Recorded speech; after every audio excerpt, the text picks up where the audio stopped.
to factor in here, most importantly, the huge economic damage that's going to be done to the world economy over time. And also, I think the chances that Iran will get a nuclear weapon have increased significantly as a result of this war. So it's really quite amazing what a colossal failure this has been. Determine which one is correct. The first is that he's a mad king, that he's just basically lost his mind. Sometimes when you listen to him talk, you think that is the case. It's hard to believe that this man is operating with a full deck. That's one interpretation. Another interpretation is he's just flailing. He's in a desperate situation. To get back to the headline that you read, he basically is saying that we can't open the strait. We can't open it. And that would represent a significant defeat for the United States. This would be disastrous for him. At the same time, he understands that he's in a situation that's probably worse than the one that Lyndon Johnson was in back in the day. And he can't do anything about it. And in fact, he's just getting deeper and deeper into the morass. So he's flailing around, and he's going from optimism to pessimism at 95 miles an hour. And it's not that he's a mad king; he's just flailing because he's gotten himself into this desperate situation. So those are the two interpretations. I don't know which one is correct. Judge Napolitano reads the Wall Street Journal headline: Trump looks to exit with strait still closed. Goal is to limit Iran war to a few weeks. Mearsheimer responds that none of the goals, regime change, capture of nuclear material, degrading offensive weaponry, ballistic missiles, or reopening the Strait of Hormuz, have been achieved. He adds, the war has left us worse off. The Strait of Hormuz is closed. Huge economic damage. Chances that Iran will get a nuclear weapon have increased significantly. Colossal failure. Analysis. The speakers used the precise language of the headline and the administration's stated goals to show the opposite outcome. Worse off, strait, closed, and nuclear risk increased significantly. This segment exposes how the war has backfired on every metric the administration claimed it would fix. Takeaway. Launching war without clear, achievable goals turns every objective into its opposite. Follow for more unfiltered analysis that cuts through the spin. Hit subscribe and never miss the next hard-hitting conversation. Had offered that 15-point plan to Iran. Did they ever come back with Yeah, the they came back on the 15-point plan. Say? They gave us most of the points. Why wouldn't they? You make it sound like they made some concessions. Can you identify those? Well, they're agreeing with us on the plan. I mean, we asked for 15 things, and for the most part, we're going to be asking for a couple of other things. We're having very good meetings, both directly and indirectly. About this, the whole thing is just—it's preposterous. The level of incoherence here is just off the charts. This is the president of the United States, the president of the most powerful country in the world. You can only wonder what other leaders around the world, other people around the world are thinking as they watch this. It's just hard to believe that this man is in charge of the United States, because we now have enough evidence that, number one, they're incompetent. Number two, and relatedly, their level of expertise is not up for the job. And number three, given that we're talking about the Middle East here, they're basically Israeli assets. This is another one of these cases where we have a president, you saw this with Bill Clinton, who is heavily dependent on Israel's lawyers here in the United States to advise him. And this is a prescription for disaster. You want national security advisors who are loyal to the United States, period, end of story. When you have Israeli assets like Witkoff and Kushner advising you, they're going to listen to the Israelis, pretty much push policies that the Israelis want, and you're going to end up in a disastrous situation. And here we are. A clip plays where Trump claims Iran came back on the 15 points and gave us most of the points. Mearsheimer flatly states, in fact, these meetings don't exist. He then criticizes advisors Witt and Kushner, or Witt-Ito and Kushner in transcript, as Israeli assets who push policies that the Israelis want.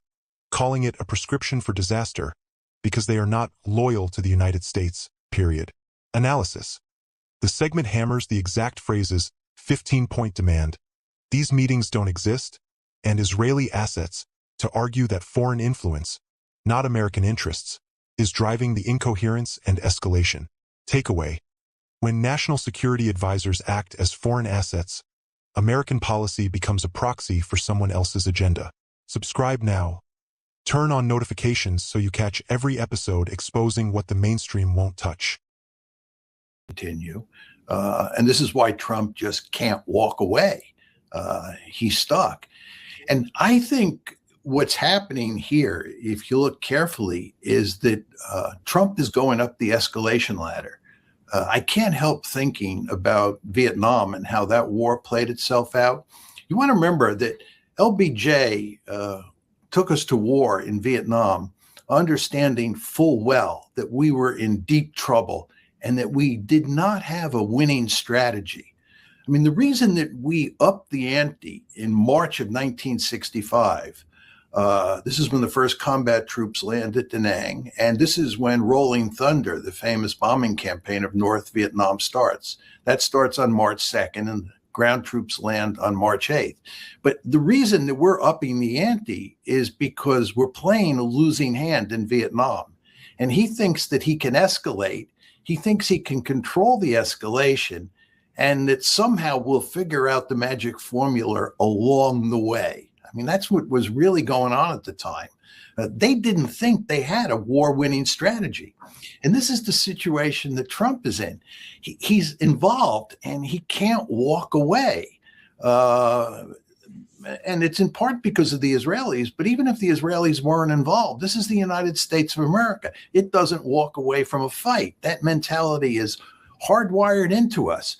So what he's doing is he's escalating. As we read the newspapers today, what you see is that the administration is moving ground forces into the Middle East. These are combat units.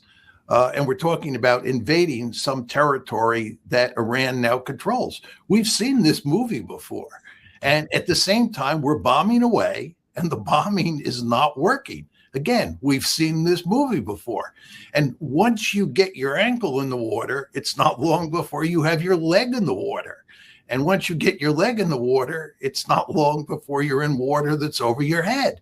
And if you go back again to the Vietnam War and you start in March 1965 and you ramp forward, you end up on March 31st, 1968. Today's March 31st, 2026. On March 31st, 1968, a downtrodden President Johnson told the American people that he was not going to run for another term.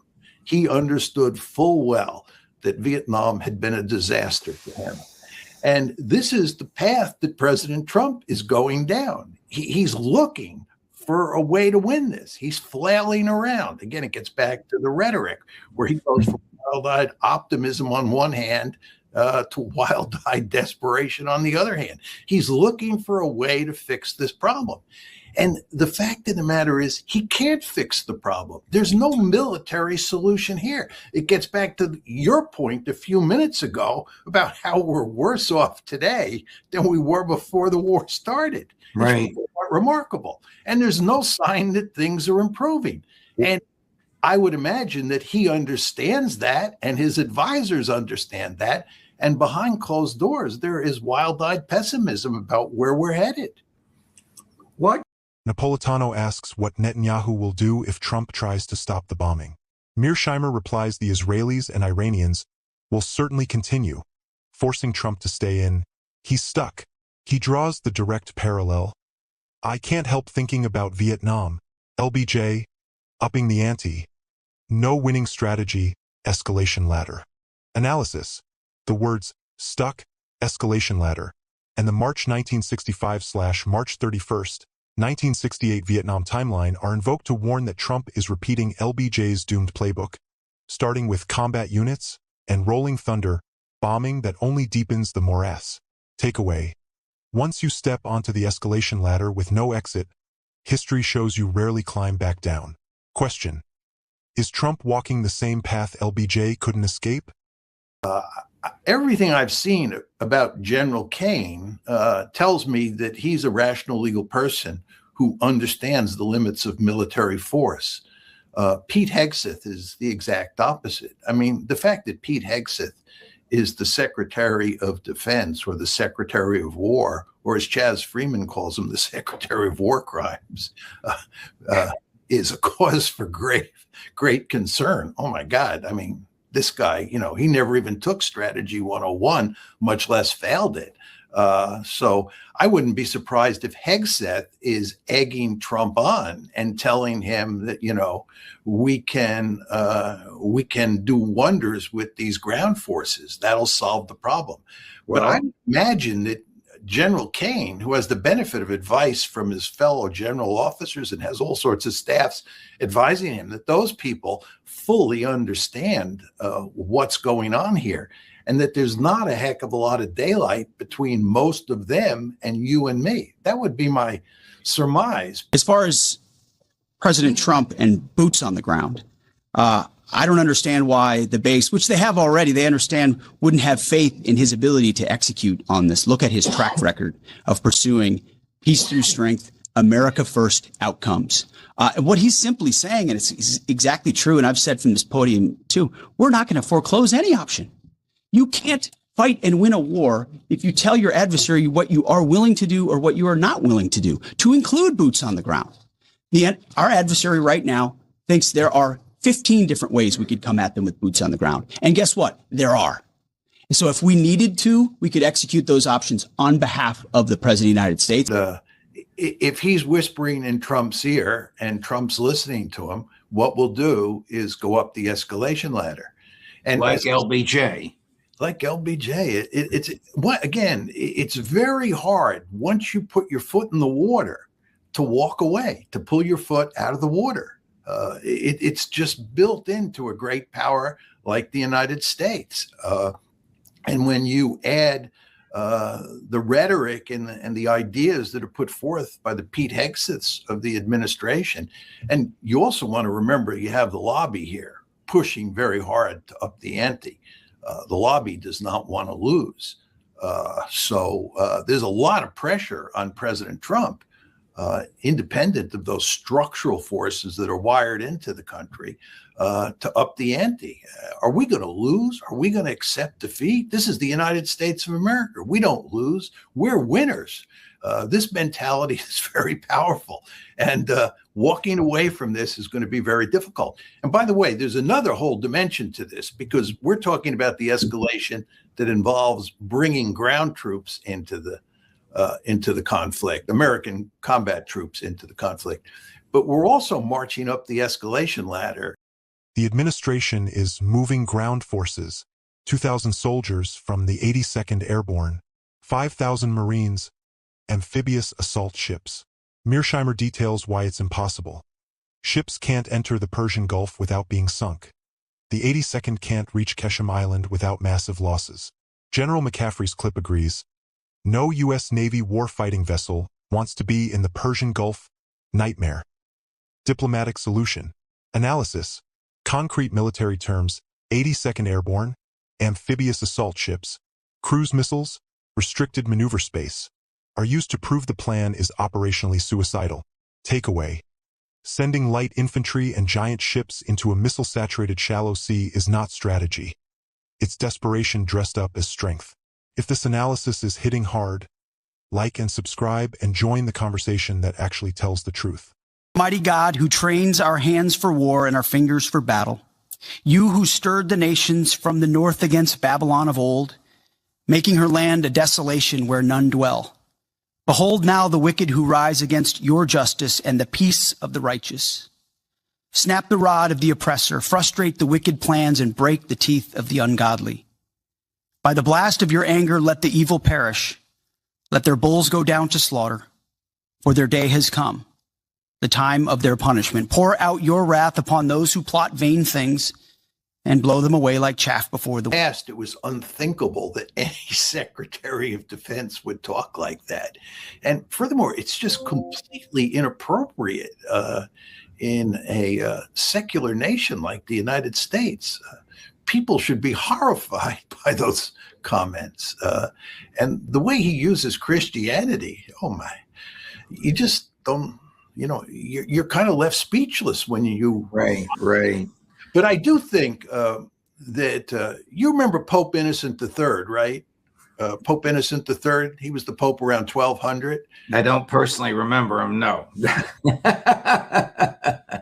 Pope Innocent III was probably the most famous Pope when it came to the Crusades, going into the Middle East with these Christian forces to deal with the heathen. I think that Pete Hegseth should have been born back in the 1100s, and then he would have been able to advise Pope Innocent III on the Crusades. He could have been a spokesman for Pope Innocent III. Yeah. He sounds like a crusader. A clip shows Hegseth invoking, "Almighty God, who trains our hands for war, pour out your wrath upon those who plot vain things." Mearsheimer calls it both reckless and insane, comparing Hegseth to a crusader from the 1100s who would have advised Pope Innocent III. Analysis: the exact biblical war prayer is quoted to expose how religious language is being weaponized to justify escalation, shocking even senior uniformed officers. Takeaway: when a Secretary of Defense sounds like a medieval crusader, secular strategy has left the building. Question: what God is he really worshiping? To this whole conflict that relates to, the lobby and its influence here in the United States has to do with the morality of what we're doing or the legality of what we're doing. If you think about the war last June and you think about this war, these were gross violations of international law. Right. We didn't even make any attempt to argue that the Iranians had done something militarily to precipitate our attack on Iran. We did nothing back in June of last year, on June 13th, and again on February 28th. I mean, even Adolf Hitler, when he invaded Poland on September 1st, 1939, staged this phony event to make it look like Germany was responding to a Polish provocation. There's no provocation here. We just decided we were going to go out and we were going to whack the Iranians, both last June and again this time. Furthermore, both the Israelis and the Americans are running around the world assassinating leaders. This was not something that the United States engaged in large part, or certainly in an overt way in the past. And here we are. And furthermore, there's the Gaza genocide, right? The Israelis, here's an apartheid state executing a genocide in Gaza, and we're complicitous in that genocide. If there were Nuremberg trials, right, where the Israelis and the Americans were brought before the court, President Trump, along with President Netanyahu and many of their advisors, would be hanged, right? This is a genocide, is it not? It is a genocide. What did we do in 1945 with those Germans who executed a genocide in Europe and who were not only accused of executing a genocide, but those German leaders were accused of launching a war of aggression? It bears remarkable resemblance to what we and the Israelis have now twice done against Iran. And as I said, one of the fundamental differences, at least Hitler pretended in 1939 that he was reacting to a Polish provocation. We don't even need a provocation. And with regard to the whole subject of human rights and international law, the United States is a thoroughly liberal country, and it's filled with pundits and academics who are liberal to the core, who have a deep-seated interest in human rights and international law. I've been operating in this environment for more than 50 years. I know this environment very well. Academia and the media, just to take two of our institutions, are or have been very interested in international law and human rights and preventing mass murder and preventing genocide. hardly a peep from any of the people in these institutions or from the institutions themselves, if you're talking about the New York Times or the Wall Street Journal, about what the Israelis and the Americans are doing. And you want to ask yourself, why is that the case? What's happening here? What's causing this abject silence? It's really quite remarkable. The silence is caused by the fact that we are now joined at the hip with the Israelis, and the lobby makes it almost impossible in the United States for there to be any daylight between the United States and Israel, and also for us to criticize Israel. So Israel can behave in the most reckless and despicable ways, and we can't criticize Israel. Mearsheimer states the U.S. and Israel have committed gross violations of international law, war of aggression, and are complicit in the Gaza genocide. He notes the lobby ensures no daylight between the United States and Israel and silences criticism in media and academia. No anti-war movement exists because the lobby has co-opted so much. Analysis. The words genocide, war of aggression, Israeli-occupied territory, Buchanan quote, and lobby are used to explain the abject silence from liberal institutions that normally champion human rights. Takeaway. When a lobby can make genocide